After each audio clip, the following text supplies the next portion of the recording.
اب یہ محبوبیت صفاتی ابراہیم علیہ السلام کو حاصل تھی، جس کی وجہ سے اللہ نے ان کو مقام خلت عطا فرمایا تھا، اور قرآن پاک میں ان کی اتنی تعریفیں اللہ نے کی ہیں، اتنی تعریفیں کی ہیں کہ بندہ حیران ہو جاتا ہے۔ اذ جاء ربہ بقلب سلیم، جب وہ آیا اپنے رب کے پاس قلب سلیم لے کر۔ اللہ اکبر، کیا سونے کا دل ہوگا کہ ابراہیم علیہ السلام نے بنایا کہ اللہ قرآن جو اس کی تعریفیں کر رہے ہیں۔ شاکر لانعمہ، اللہ کی نعمتوں کا شکر ادا کرنے والے۔ اجتباہ وہداہ الی صراط مستقیم، اللہ نے چن لیا، خاص کر لیا اسے اپنے لیے۔ اور اے میرے محبوب، آپ بھی ان کے نقش قدم پہ چلیے۔ ایک جگہ فرمایا وَإِبْرَاهِيمَ الَّذِي وَفَّى، اور وہ ابراہیم جس نے اللہ سے وفاداری نبھا کر دکھا دی۔ کیا وہ وفاداری ہوگی کہ اللہ تعریف کر رہے ہیں؟ اللہ فرماتے ہیں کہ ابراہیم علیہ السلام سے ہم نے بیٹے کی قربانی کا جو کام لیا، ان ھذا لہو البلاء المبین، یہ بہت بڑی آزمائش تھی جو ابراہیم علیہ السلام سے مانگی گئی قربانی بیٹے کی، یہ بہت بڑی قربانی تھی، مگر اللہ فرماتے ہیں سلام علی ابراہیم، ابراہیم تجھ پر سلامتی ہو۔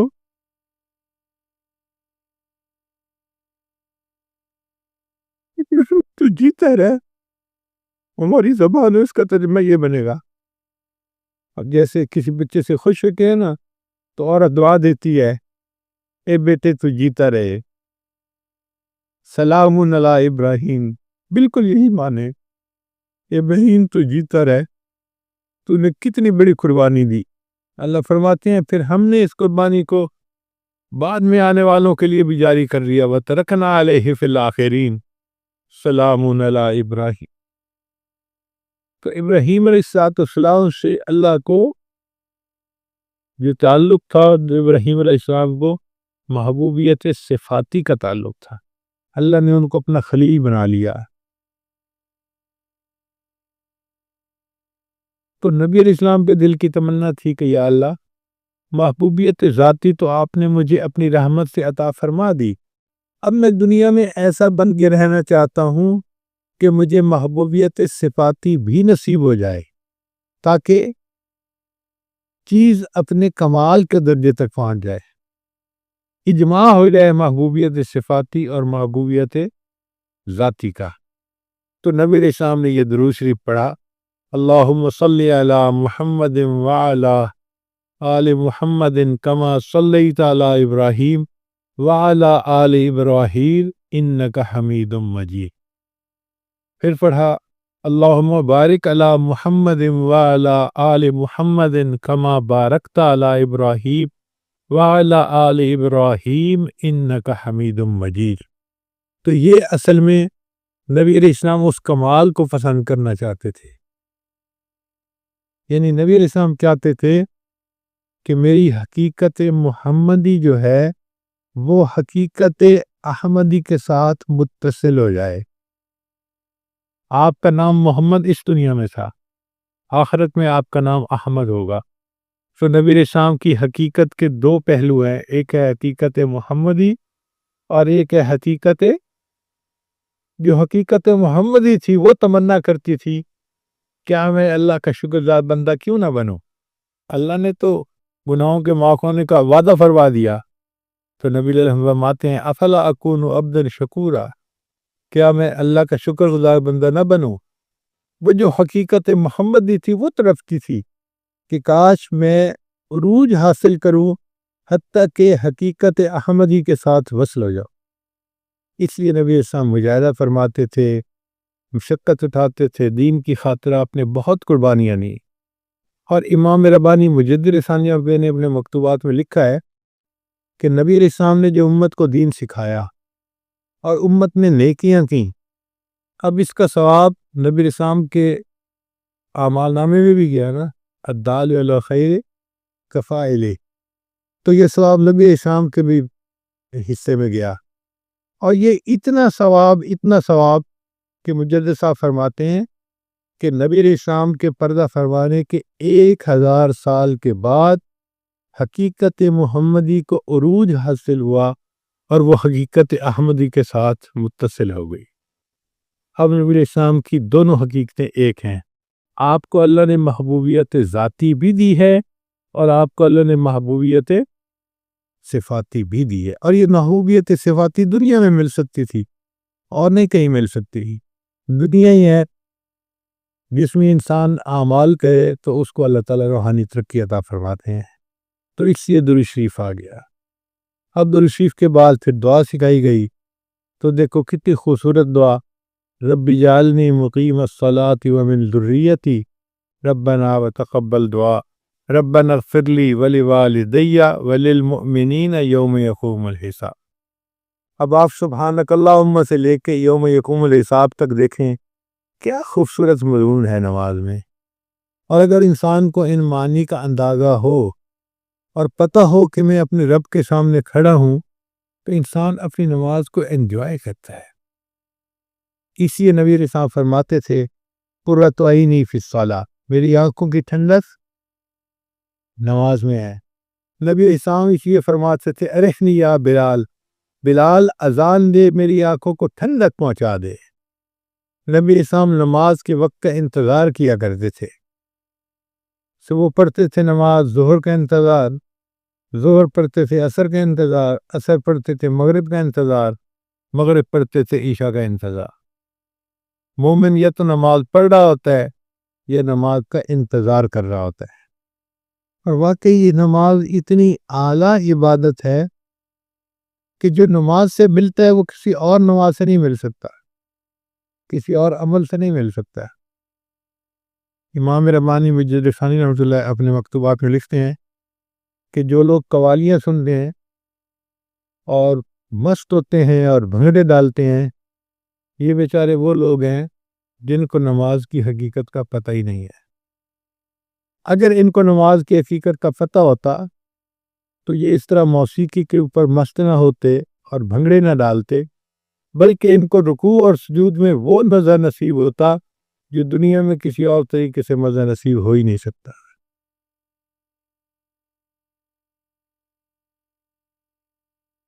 اس لیے ہمارے مشائخ جو بیعت ہوتے تھے نا، تو ان کا مقصد یہی ہوتا تھا کہ اپنے شیخ سے نماز کے اسرار و رموز سیکھیں اور اپنے اکابر جیسی نماز پڑھنا ہمیں بھی حاصل ہو جائے۔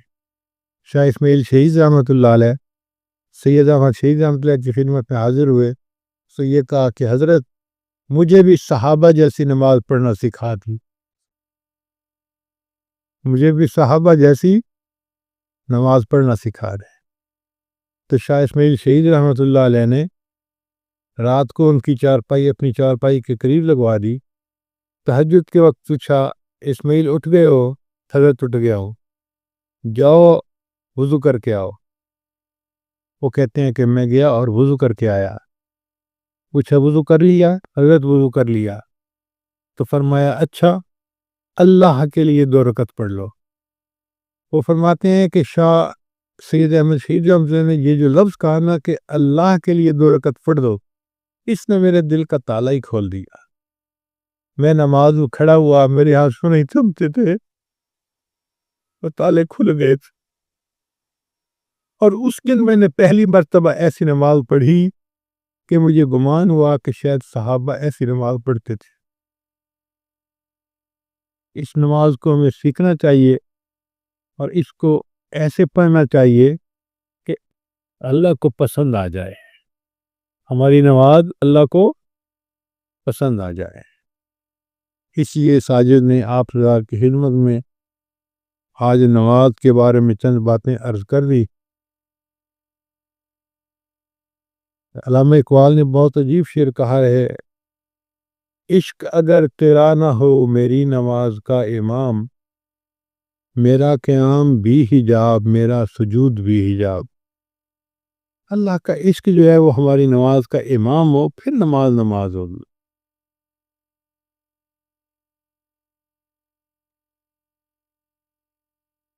اب اس سجدے کی ابتدا فرشتوں سے ہوئی تھی، کہ اللہ نے حکم دیا تھا اسجدوا لآدم، تو انہوں نے آدم علیہ السلام کے سامنے سجدہ کیا تھا اللہ کے حکم سے، اور اس کا اختتام انسان کے اوپر ہوگا۔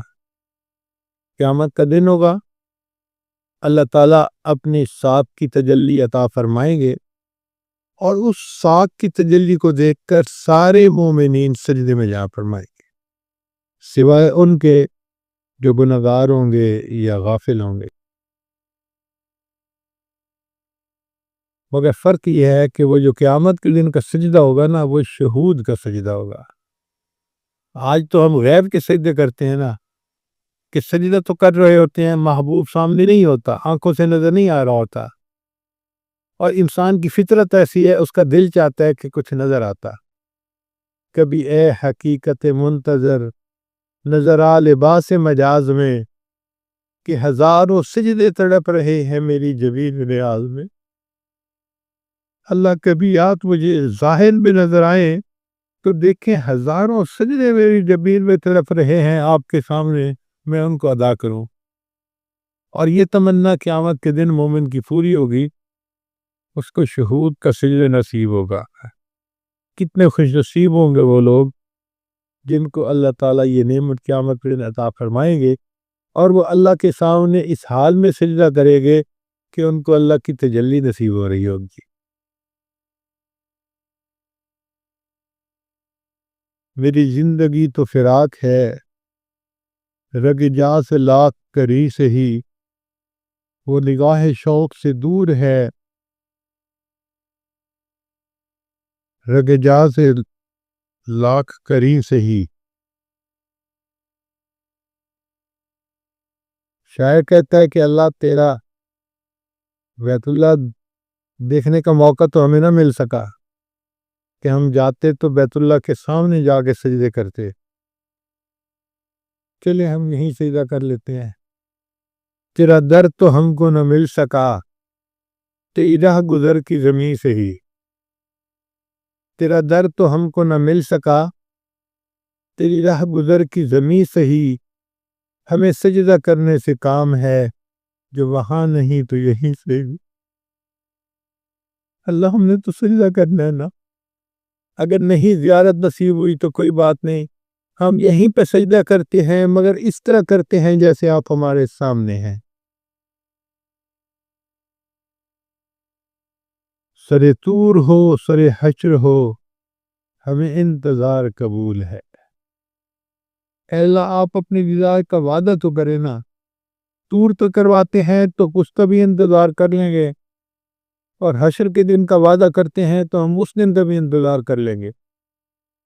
سر طور ہو سر حشر ہو، ہمیں انتظار قبول ہے۔ وہ کبھی ملیں وہ کہیں ملیں، وہ کبھی صحیح وہ کہیں صحیح۔ اب جب چاہیں اور جہاں چاہیں تجلی کا وعدہ فرمائیں، اللہ ہم اس کا انتظار کرنے کے لیے تیار ہیں۔ اللہ تعالی ہمیں بھی اپنے ان خوش نصیب بندوں میں سے بنائیں جن کو جنت میں اپنے رب کا دیدار نصیب ہو، اور وہ اس نعمت سے فیض یاب ہوں۔ وآخر دعوانا ان الحمد للہ رب العالمین۔